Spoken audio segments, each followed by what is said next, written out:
Reading of the Brendan Dassey trial, day 2, continuing on page 137, Prosecutor Fallon questioning John Ertl.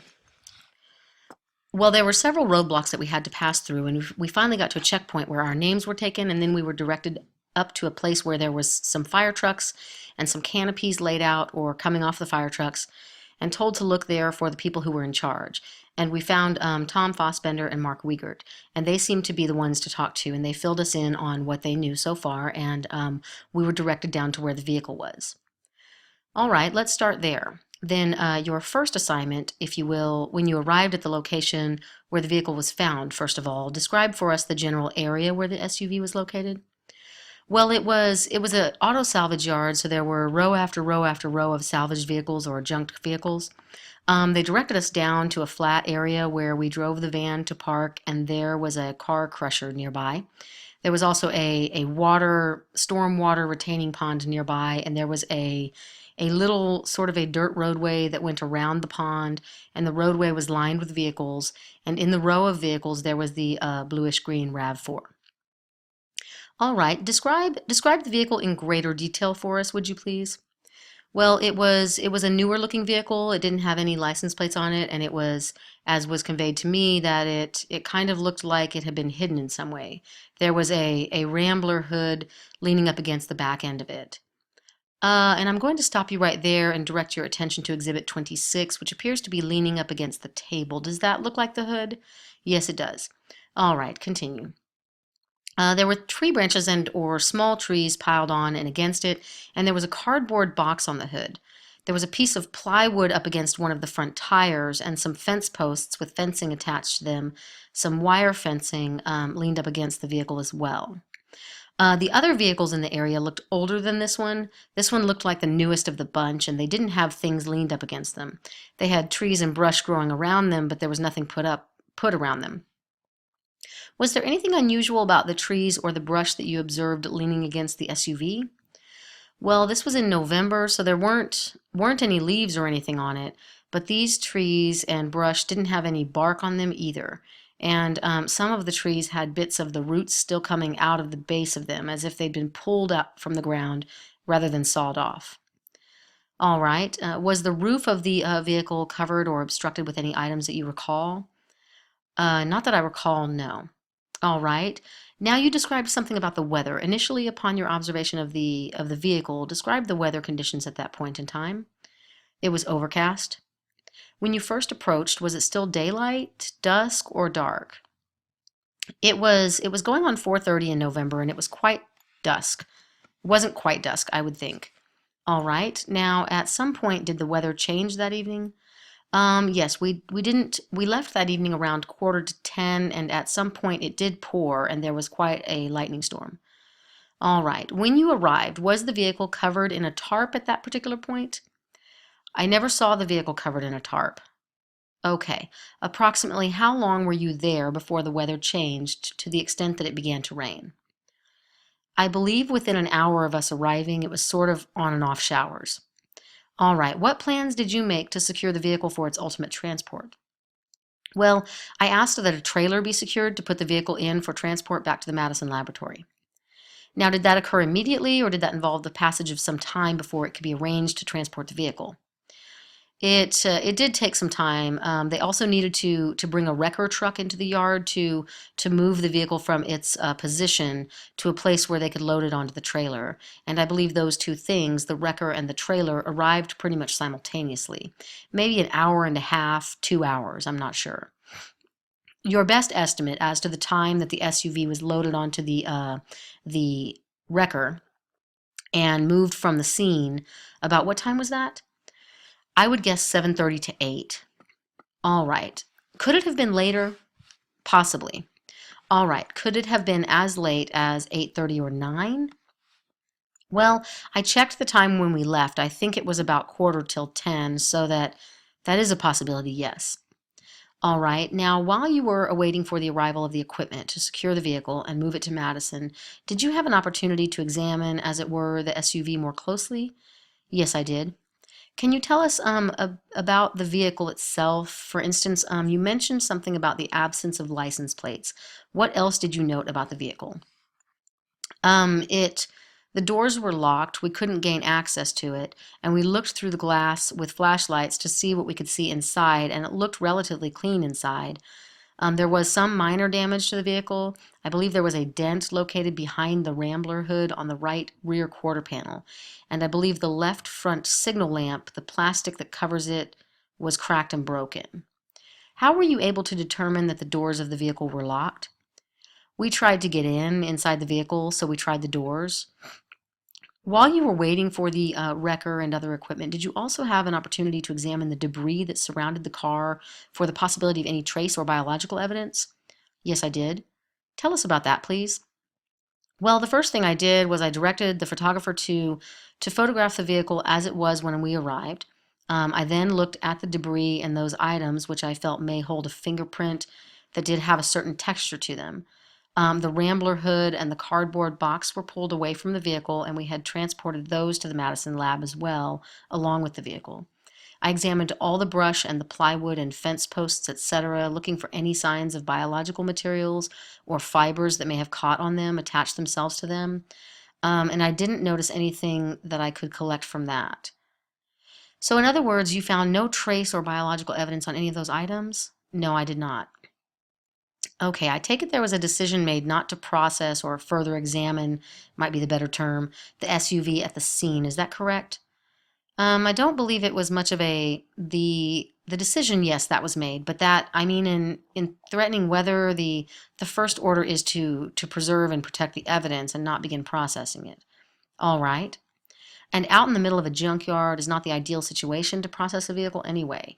You can want to get it back to the laboratory where we have the proper tools and lighting and controlled conditions where we can look at it properly. Describe for us, if you would, how the vehicle was actually transported to Madison. A large wrecker truck was needed to get the vehicle out from behind the pond. It was a four-wheel drive vehicle, and all the wheels were locked, so they couldn't roll it out. So attempts were made to put it in neutral to see if the parking brake was on or not, and we couldn't get inside. The tow truck guy attempted to get under the hood to get access to the transmission linkage to disconnect that, and he couldn't get the hood open. He ended up crawling underneath and unbolting one of the drive shafts. He then lifted the back end of the vehicle, which still had the drive shaft attached, and rolled it out on the front wheels into the clear area where the car crusher was located. He then used his truck to maneuver the vehicle, the RAV4 vehicle, into a large covered trailer, and it was secured into that with, I believe, floor straps, and then the trailer was closed up. And then Guang Zhang, my photographer, rode with the driver back to Madison. They followed me, and I drove my van back. So once the vehicle was loaded on the trailer, was it exposed at all to the elements? No, it wasn't.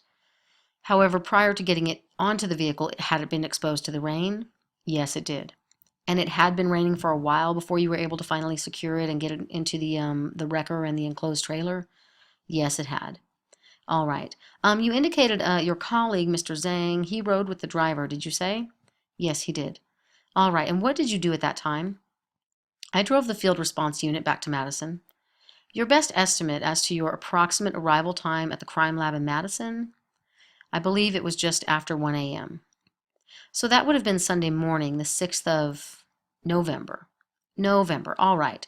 Did there come a time where your services were requested again by Agent Fossbender or others to return to the salvage yard and assist in executing the search warrant that was underway? Yes. All right. And in addition to the Saturday work that you've just described, how many other days did you participate in the search of the salvage yard and other duties associated with this case? We returned to the salvage yard on Sunday afternoon. We worked through Sunday evening. We stayed over Sunday night.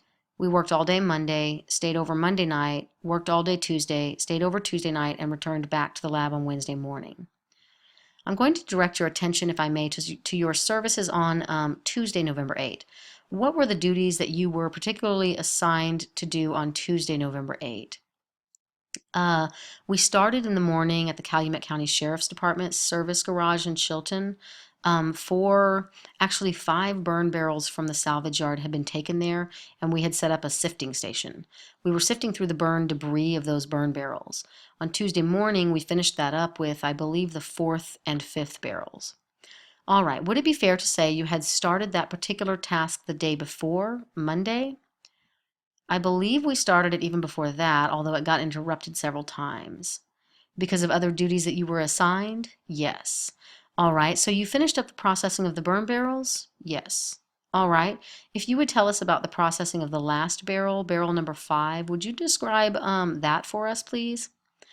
All right. Barrel number 5, I believe, was different than the other barrels in that the contents were mostly ash.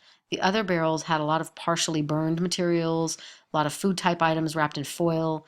You could recognize corn on the cob and potatoes and fish and chicken and whatnot. This one was a little different than that. It was had a lot of coiled wires in it that we had seen, kind of reminiscent of a burnt tire. There was the rim of a tire or a wheel sitting on top of the ash, but under that, everything else was pretty much ash.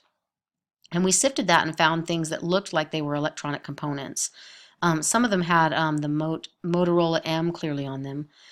Things that looked like sort of like burnt batteries, things you could identify as a battery, sort of thing. Whereas we hadn't found those sort of things in the other barrels. All right, approximately how deep was the ash in barrel number 5 that you began to sift and process? I would guess it was a quarter to a third of the barrel, and these were 55-gallon drums. They stand about 3.5 feet tall, so there's probably a foot and a half of ash in it. All right, and tell us how you went about processing that barrel. In other words, how did you go about it? Did you shovel it out, reach in, sift through with your hands? Tell us about the process. Well, we start by just picking through with your hands and in placing handfuls, or I think we had small mason's trowels as well, scoopfuls of the material onto a tripod and screen setup that we have, and you move the material around on the screen. The small particles fall out, and then you can examine the larger pieces of things, and that's how we worked through the barrels. All right, about what time did you finish that task of processing the barrel? I believe we finished somewhere in the 10 o'clock hour. All right, now was there anyone who assisted you in this sifting process? Yes, the photographer that I had taken on Sunday, or on Saturday, the initial response, came along with me, and we had a third person as well. And who was your third person? It was Chuck Cates. All right, and what does Mr. Cates, what was his role, if any, in the process on the succeeding days, particularly this day, November 8? He was just there to help. All right, he didn't have any specific role. Was there anyone from the Calumet County Sheriff's Department present?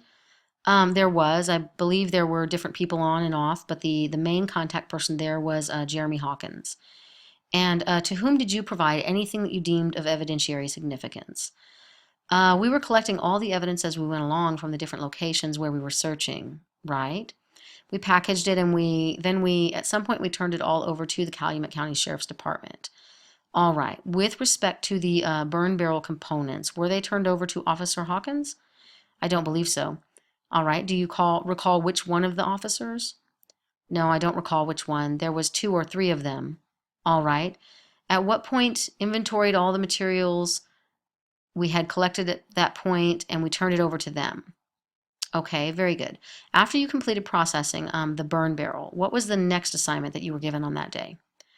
We returned to the salvage yard, and they had just located the license plates from the RAV4 vehicle.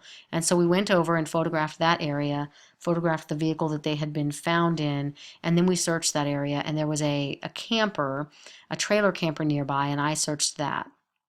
All right. And after you processed the location where the license plates were found, by the way, did you examine those plates, or did you look at them, I should say?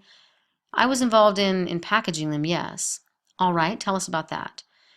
Chuck Cates was assigned to process the vehicle for fingerprints.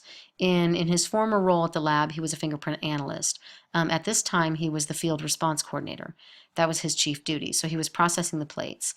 When the plates were found, they were sort of rolled or crumpled up so you couldn't read them. The person who had found them was reported, had opened them up enough to be able to read them and know which ones they were, that they had belonged to the RAV4. He then reportedly placed them back where he had found them as best he could. Right. Chuck then looked at them for any obvious fingerprints on them. Okay. I don't believe he processed them with powder or anything, just looked at them. We then placed them into a pistol box and secured them with zip tags. All right. And then secured the box. And the box was given to whom, do you recall? At that very moment, it was placed in our field response van.